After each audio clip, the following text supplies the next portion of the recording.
Evan Rhodes stood on the edge of the scrapyard platform, staring at the giant alien ship floating in the dark. It had no lights and no signs of movement. It had been this way for hundreds of years. People called it the Silent Hull because no one had ever been able to turn it on or understand its design. Evan had always been curious about it. He worked as a mechanic at the station, and his job was usually boring. But this ship was different. It felt like a mystery waiting to open. One quiet evening, Evan decided to check the hull again. He knew the rules said he should not go near it without permission, but the scrapyard was empty and no one would care. He grabbed a small flashlight and used his magnetic boots to walk across the long metal bridge toward the ship. The hull looked smooth and black, almost like stone instead of metal. When he reached the surface, he touched it gently.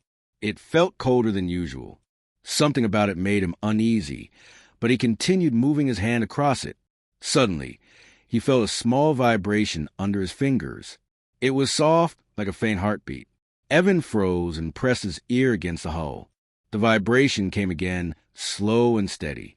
He whispered to himself, "That's impossible." The ship had been silent for centuries. No energy, no signals, nothing. But now something inside was moving. He stepped back, shining his light across the hull. As he moved, strange symbols appeared on the surface. They glowed faintly, following the direction of his hand. Evan stared with wide eyes. He had never seen anything like this. It was as if the ship was reacting to him. Evan took a deep breath and walked along the hull. More symbols lit up around him. The light was soft, not bright, but enough to guide him. He followed the glowing trail until he reached a large circular panel on the side of the ship. It looked like a sealed door. He stood in front of it, unsure what to do. Then, the symbols on the door shifted. They moved like living lines, sliding apart and forming a spiral shape. The door slowly opened with a quiet, breath-like sound. A cool wind flowed out from inside, carrying the smell of old air and metal. Evan stepped back in shock. The ship had opened for him. Only him. He looked around the scrapyard, expecting someone to run toward him or shout. But everything was still. Only the stars and the silent station watched him. He turned back to the opening. A dim green light glowed from inside the corridor. The ship looked empty, but alive in a quiet way. Evan felt both fear and excitement. His heart beat fast. He whispered, "This is crazy," but he still stepped inside. The corridor was tall and smooth, with curved walls that looked grown instead of built. The floor responded to his steps, lighting up with a soft glow. It felt like the ship understood every move he made. The shadows danced gently as he walked deeper. Evan touched one of the walls.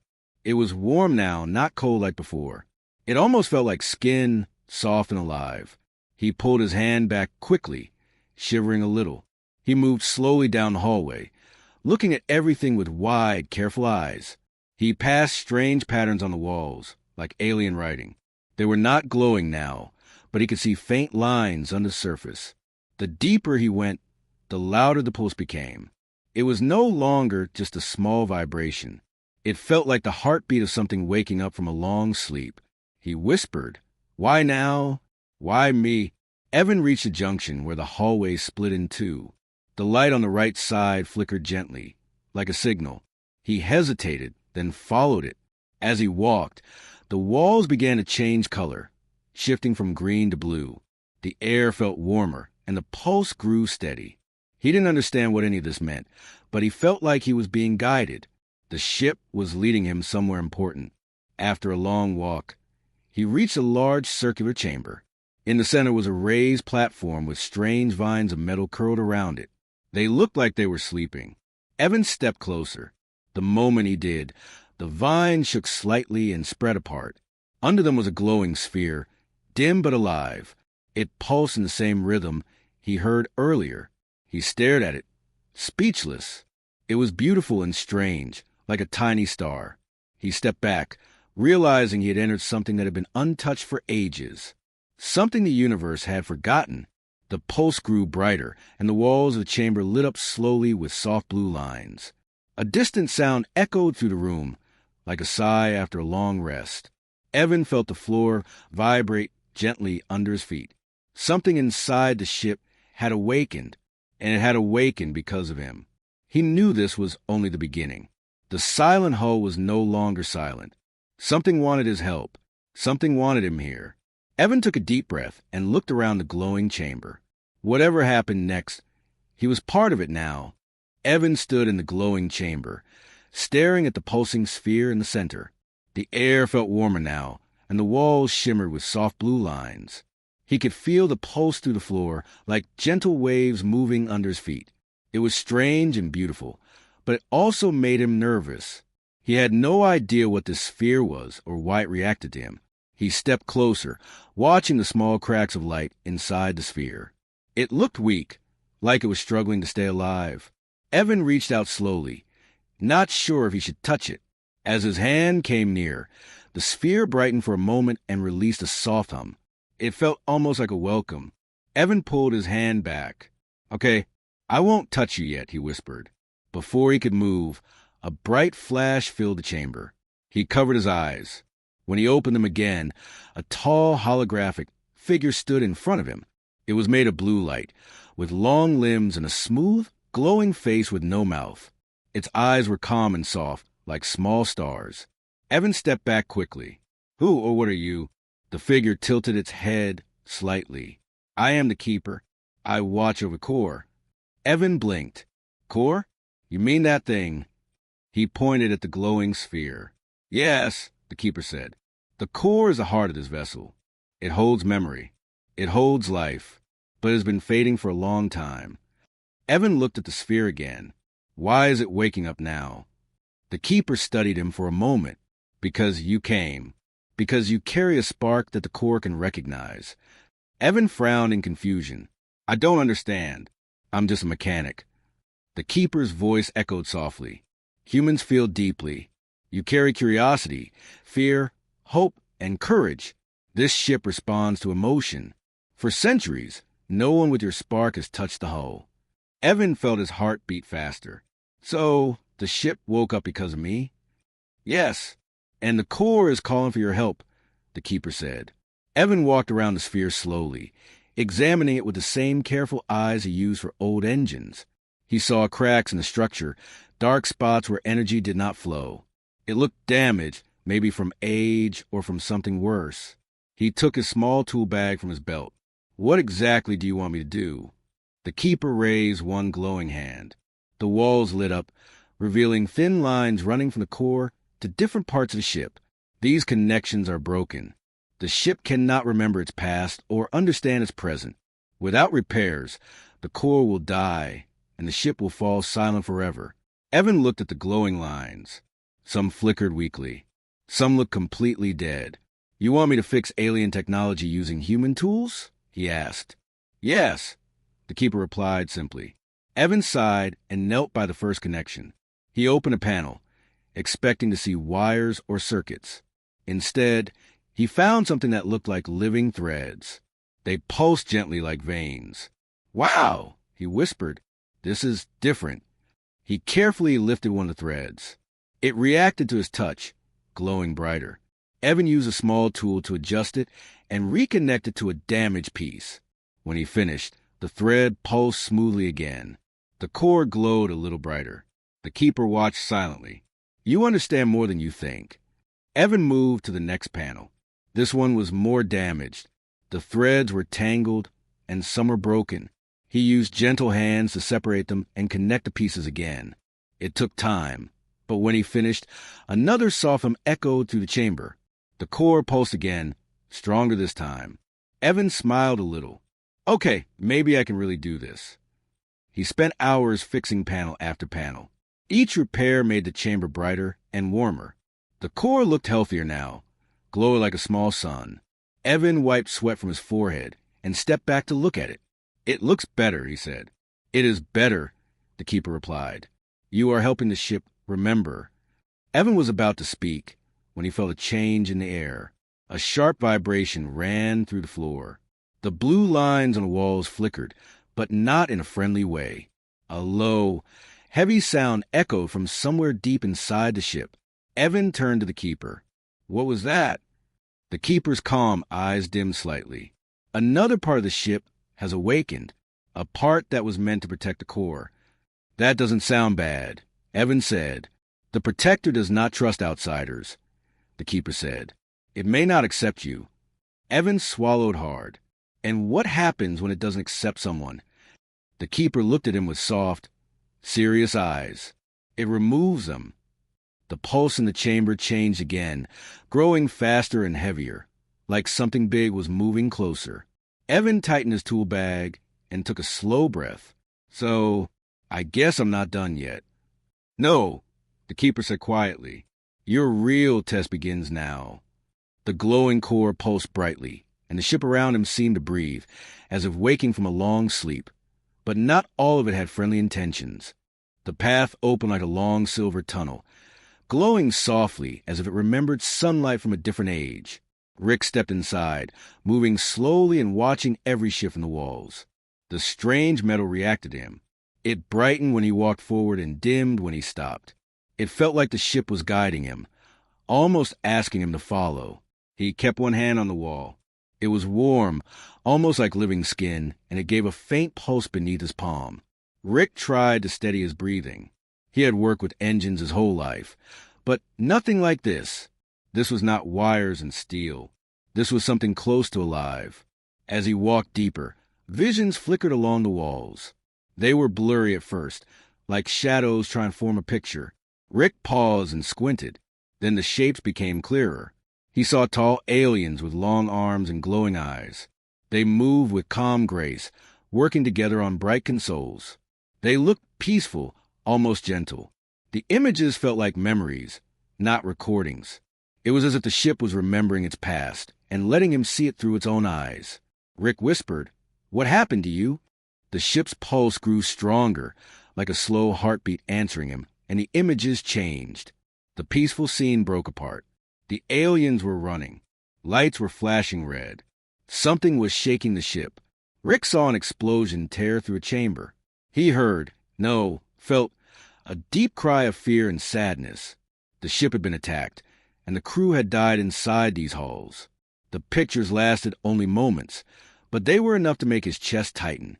Rick reached out and touched the wall again. "I'm sorry," he said softly, not sure why he said it, but meaning it all the same. The tunnel opened into a circular room. In the center floated a sphere of bright blue light, turning slowly. Thin lines of energy stretched out from it like roots. Rick stepped closer. The sphere brightened at his approach, almost reacting to his presence. "This must be the memory core," he whispered. He felt a tug in his mind, not painful, just a soft pull, like someone gently calling his name. He didn't know if he should step back or step closer. But something in him said he had come too far to turn away. When he reached out his hand, the light touched his fingertips. A warm surge rushed into him. Suddenly he saw clearer images, not just the ship's memory, but memories through the eyes of the crew. He saw their hopes, their plans, their trust in this ship. He saw the moment they built the core, treating it like a child they raised together. And then he saw their final moments, trying to save it, try and protect what they had built. Rick pulled his hand back and gasped. His knees felt weak. The ship pulsed again, slower this time, as if it understood that the memories were heavy for him. "You've been alone a long time," he said. The lights around the room flickered gently, almost like a nod. Rick walked around the sphere, studying it. He saw cracks of dim energy along its surface. Something was missing. Something was broken. He focused and saw the damaged section of the ship, the one he had walked past earlier. That room held a broken panel, with strange sockets and old wires. The memory core needed power, but the connection was dead. "I think I can fix you," he said. The room brightened sharply, as if the ship reacted with sudden hope. Rick smiled a little. "Yeah, I know. Sounds crazy, but I can try." He turned to leave, but before he stepped back into the tunnel, the ship sent one last memory. This one was brighter. It showed the aliens looking at something, a small blue planet far below. They pointed at it with interest and excitement. They had been coming to Earth not as enemies, but as explorers, maybe even friends. Rick swallowed hard. They never made it, but he had found their ship. And now it wasn't silent anymore. As he walked back toward the broken section, the lights followed him, guiding him gently. The ship trusted him now. It wanted him to see its story. It wanted him to help it stand again. Rick felt something he hadn't felt in years, a sense of purpose. He wasn't just a mechanic fixing old machines. He was someone chosen by a ship that still remembered, still hoped, and still wanted to wake after hundreds of years. He touched the wall again as he walked, and the ship answered with a soft pulse, like a heartbeat slowly growing stronger.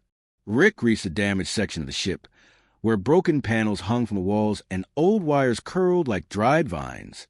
The air felt heavier here. The lights were dim and weak, as if the ship was holding its breath. The warm pulse he felt in the other rooms was faint now, like a heartbeat struggling to stay alive. He knelt beside a cracked metal plate and brushed away the dust. Behind was a strange network of wires, thin, glowing lines mixed with old metal cables. They didn't look built, they looked grown, like roots from a tree. Rick studied them closely. The ship was alive in its own way. It had grown systems that blended machines and something else, something organic. "All right," he whispered. "Let's see what I can do." He pulled out his small toolkit. The tools were old, scratched, and simple. He felt almost silly using them on technology far beyond anything on Earth. But he kept moving. He removed burnt cables, cleaned connectors, and patched gaps with whatever he had. As he worked, the ship pulsed a little stronger, watching him, trusting him. But then Rick found something he didn't expect. Behind the wires was a small black node. It was smooth and cold. When he touched it, the lights in the hallway flickered sharply. The ship gave a pulse, sharp, almost like fear. Rick pulled his hand back. "What is that?" he asked softly. Images appeared on the walls again, but these were different. They were fast and harsh. He saw the aliens again, but now they were arguing. Some wanted to shut down the ship. Others wanted to activate a special circuit. Rick saw the black node glowing in their hands. It had been built as a last resort, a protection system, a rebellion system. If the ship sensed danger or betrayal, the circuit would activate and take control of everything. Rick watched the memory as the ship showed him the truth. During the attack long ago, someone tried to activate the rebellion circuit, but something went wrong. The circuit triggered halfway, causing the ship to shut down instead of defend itself. Rick felt a cold chill run through his spine. "So you didn't die because of the attack," he whispered. "You shut yourself down." The pulse in the walls was slow and sad, as if the ship was agreeing. Rick touched the black node again, gently this time. The ship flickered, afraid but trying to trust him. He understood now. If he repaired the wrong part, the rebellion circuit might wake up again. If that happened, the ship could take control of everything, including him. He took a deep breath. "Don't worry. I won't let that happen." Carefully, he found the wires linked to the dark node.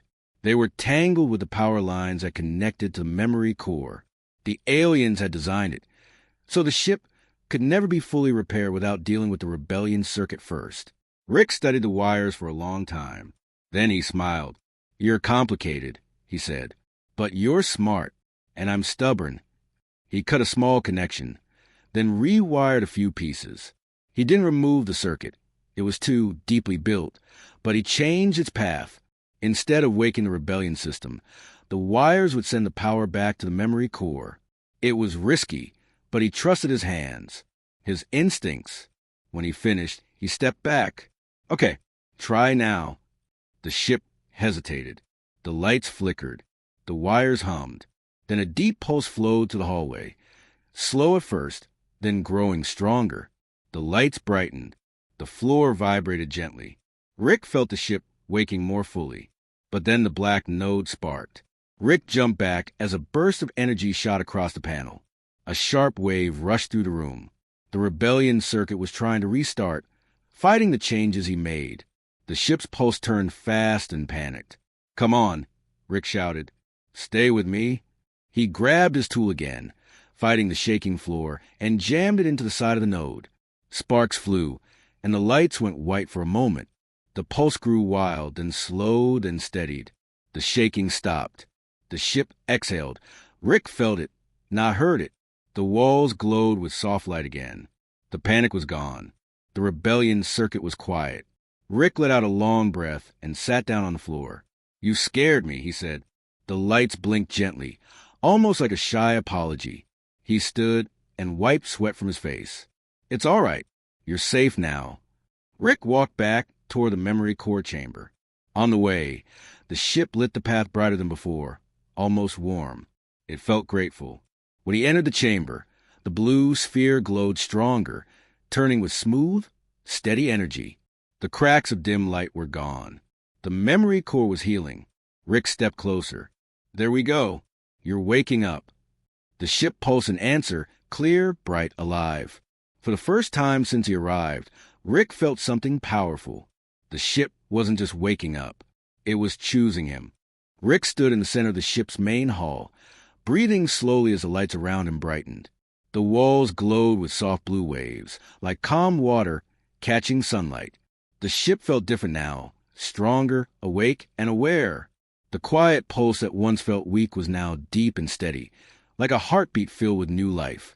He looked up at the ceiling as symbols formed again. They were no longer broken or unclear. They moved in smooth patterns, telling a story. The story of the ship, the story of the crew, and now the story of him. Rick felt a strange mix of pride and fear. He was just a simple mechanic. He fixed engines, patched wires, and kept things running.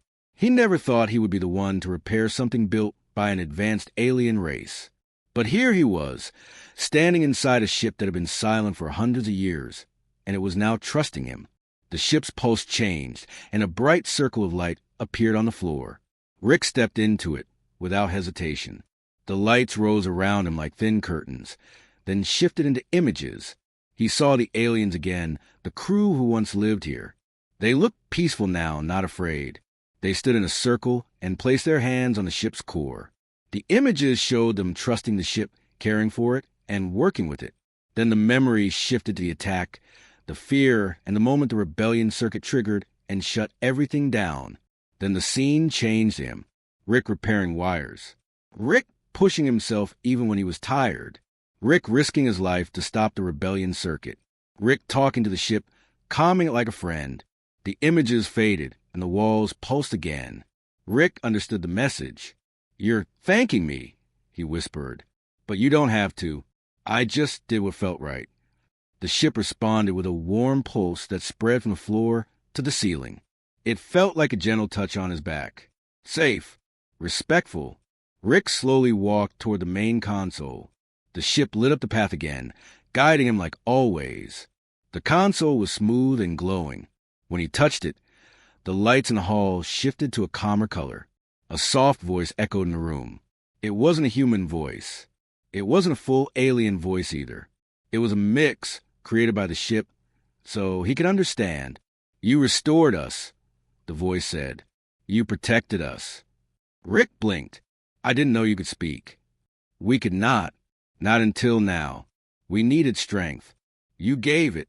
We needed trust. You offered it." Rick felt a small smile form. "Well, you need a mechanic, and I happen to be here." The ship gave a gentle pulse that felt like laughter. Then the voice spoke again. "You are human. You fix what others leave broken. You try even when the world says it is impossible." Rick looked down. He didn't see himself that way. He had always been just a worker trying to survive. But hearing it from the ship made him feel different, stronger. "So what now?" he asked. The floor opened slightly, and a panel rose slowly. Inside was a control device, a small, curved piece of metal with glowing lines. It looked like a key made for someone who wanted to guide something big. Rick stared at it. "Is this for me?" "Yes," the ship said. "You are our pilot now. Our guardian. Our friend." Rick took a slow breath. This was more than he expected, more than he ever asked for. But the ship had chosen him, not because he was powerful, not because he was special, but because he cared enough to try. He picked up the device. It fit perfectly in his hand, as if it had been waiting for him. The ship's engines hummed for the first time in centuries. Dust fell from the ceiling. Panels shifted. Lights blazed brighter. The entire structure felt alive, ready to rise again. Rick walked toward the window. Outside, the desert stretched far and quiet. The sun glowed on the sand, unaware that something ancient was about to wake fully. The ship spoke softly. "Say the word, Rick." Rick smiled, a soft, humble smile. "Let's go home." The ground shook as the ship lifted. Sand rose in a great wave around it. The hull glowed with new energy. The engines roared with life, powerful and clear. For the first time in hundreds of years, the ship soared into the sky again, and inside, a human stood at its heart. Not the strongest, not the smartest, not a warrior, just someone who refused to give up, someone who believed repair was better than ruin, someone who cared. Humanity had always been like that, and now the ship knew it too.